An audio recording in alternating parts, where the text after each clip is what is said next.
What first drew you to book criticism and literary journalism? I think as a writer, you really have to be reading constantly. I've always been a reader, and then at a certain point, I started working at a bookstore, which is Powerhouse in Brooklyn. I started listening to a lot of author interviews, and I always had this idea that authors were this majestic, otherworldly creature who lived a more robust aesthetic life than I did. And then after watching them be interviewed live, I just realized there's people who sat down every day and had practice and had similar struggles as I did. And so after listening to those interviews, I realized that I wanted to find books that really spoke to me, and just sort of as a almost like voyeuristic writer feeling, I wanted to know how they did it and what their practice was like. And also, just after having read books, I had so many questions about sort of how they went about writing certain scenes or certain themes. And then as I continued to write these interviews, I kind of saw how a lot of contemporary books are connected to each other thematically. And so building on that web of contemporary writers was really interesting to me. When you're reviewing books, do you approach them more as a writer, as a reader, an audience member, or as a critic? How do those different perspectives inform your work? So it kind of depends on the publication I'm working for. So recently I wrote something for the Rumpus, and specifically for their newsletter, which is for authors. So that was a very craft-based one. And so a lot of my questions were about, how did you go about writing this? What did your day-to-day schedule look like? One interview I really loved doing, because I've been reading a lot of young adult fiction, is by this author, Harissa Akbari. She wrote a YA rom com called Just Another Epic Love Poem. And I loved interviewing her because a lot of my questions there were really more personal. How did her own experience as a queer person growing up, especially a Catholic environment, how did that influence her writing of those queer characters? So it's kind of a combination of that personal interest, and then also just seeing how these characters are fleshed out over time. What makes a great book review, in your opinion? Do you think a review should guide readers, engage in heavy analysis, or does it do something else entirely? I really love book reviews that feel really personal. So my favorite ones are more personal essays where you're getting a sense of how a reader was affected by this book, and maybe why the characters speak to them, or how maybe they changed their opinion about something, or they learned something. In undergrad, I had to read so much literary theory that I kind of get a little bit glazed over when I read that stuff. And so I think the most engaging is just seeing how real people are emotionally impacted by literature, because that's what motivates me to read stuff. So you hold an MFA in fiction from Columbia University, and you were a Tin House YA workshop participant, and now you've recently studied library school. It's library and information science? Yeah. How have these experiences shaped your writing? I started at Columbia, and that was very literary fiction based and adult fiction, and very kind of but they were sort of averse to genre fiction. Yeah. I like a little snoot, yeah. I would say. And I used to be a snoot, so I'm trying to de-snoot myself. But yeah, during the pandemic, I read a lot of young adult fiction because it's just so joyful. I just started realizing more sort of the value of genre fiction and how you can play around with these structures that are really seem kind of contained, but really generate a lot of creativity. So yeah, Tin House was amazing. I worked with Leah Johnson, who wrote You Should See Me in a Crown, who's just one of the best young adult romance writers, and just hung out with other people who also wrote young adult fiction and see value in it and understand the pacing of it, because it is such a different creature. Going to Tin House was really formative, I think. And then I think partially reading all that young adult fiction kind of inspired me to get a concentration in youth librarianship at Pratt. And so now I'm going to study youth librarianship, which is a cool other way of applying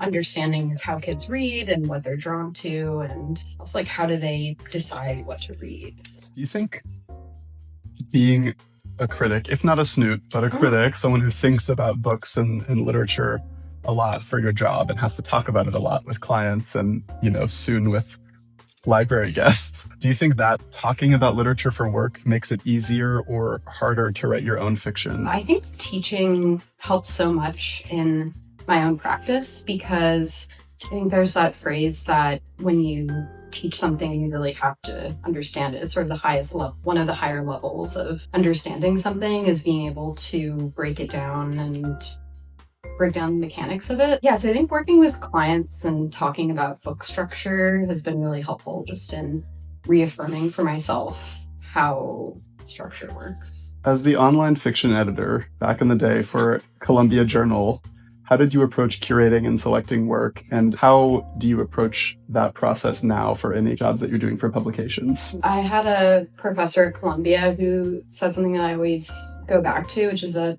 writing is kind of an emotion machine where you kind of have to intuitively feel connected to the writing, then has to then stand up mechanically and feel like there's a beginning, middle, and end. I think reading through all these submissions and also working with other people to read through submissions helped me hone that instinct for what's writing that I feel immediately attracted to, and then trying to understand the mechanics of why. But beyond that, trying to have some degree of diversity in the types of writing, especially because there's such a standard at I think academic institutions and especially Columbia that writing has to look a certain way and it has to be literary, whatever that means. It has to be sort of plotless or has to focus on characters who are maybe a certain age, and trying to select things that are going to surprise people in terms of genre and types of writers and where they are in their career. I love what you said about writing as like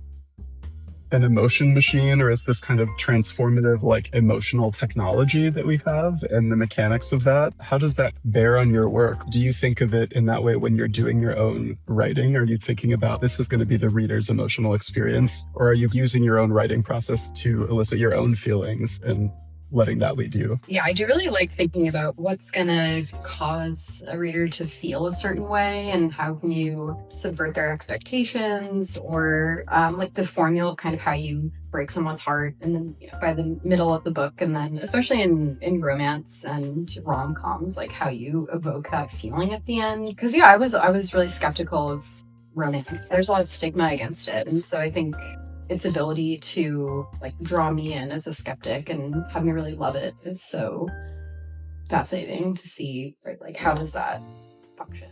And then within that, have your own personal touch to it so that it's not just like a machine made it, because we can all tell, we can't all tell, but often we can tell when like AI wrote something and it doesn't have the sense of humanity to it. So I think that feeling of like, okay, I need to know how the pacing works and I need to have the formula of like, how does a chapter work, or even how does a sentence work, while also keeping in mind, like, imagining what it might be like to be a character experiencing something is a really compelling push and pull for me.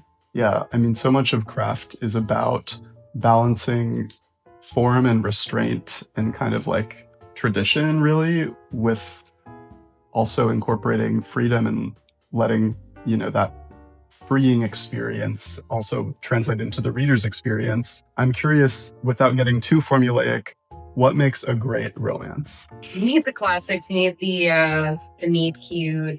You need the breakup. You need the devastating breakup where they pull apart for 50 pages or so and you watch them struggle. Oh. The coming together, obviously. But a lot of it's really just the secret sauce. I mean, I've read a lot of romance where I feel all the parts connecting on a technical level, but I don't actually feel the emotion, or I don't feel like people need each other. To me, what makes a romance the most effective is feeling like the other person or the subject of the desire is someone who sees the protagonist in a way where they haven't been seen before, understood before, or they're able to, bring to light things about them that feel like icky or really seeing people as characters, really seeing characters is such a rewarding part and a hard part of like the craft of writing. And a lot of teaching is kind of about really seeing the person in front of you as well. Does that perspective on creating a compelling character or having almost like compassion for your characters inform the way you work with students? When I work with a character, it does feel more mechanical. When I'm working with another person, I think I connect to them more on the level of my own feeling of being a writer and how difficult that is emotionally a lot of the time. And so I think that's more of my connection is because like a lot of the clients I have, they've written whole manuscripts and they've put so much love and time and effort into it, like often in a vacuum without a lot of input. And so for someone to come with something that's like their baby, writing comes from this place of vulnerability, like a story that often people feel like they need to tell, feels really special to be able to meet someone in that place. So what is the biggest challenge that you see young writers facing when they're trying to develop their own style and voice? A lot of it is just persistence. Writing can be sometimes a sort of isolating experience. And even if you have a community, you're having to sit there in silence with yourself and your thoughts. In my own experience and teaching experience, it's just kind of the butt in chair phenomena of how do you, first of all, create time in whatever's going on in your life, and then how do you kind of fit through that discomfort of the inevitable experience of having to do something over and over again and not necessarily having a lot of immediate gratification, and appreciating the process for what it is as opposed to wanting to come out with a product. I mean, I think that's kind of just a timeless thing, but that's kind of what I experience in myself.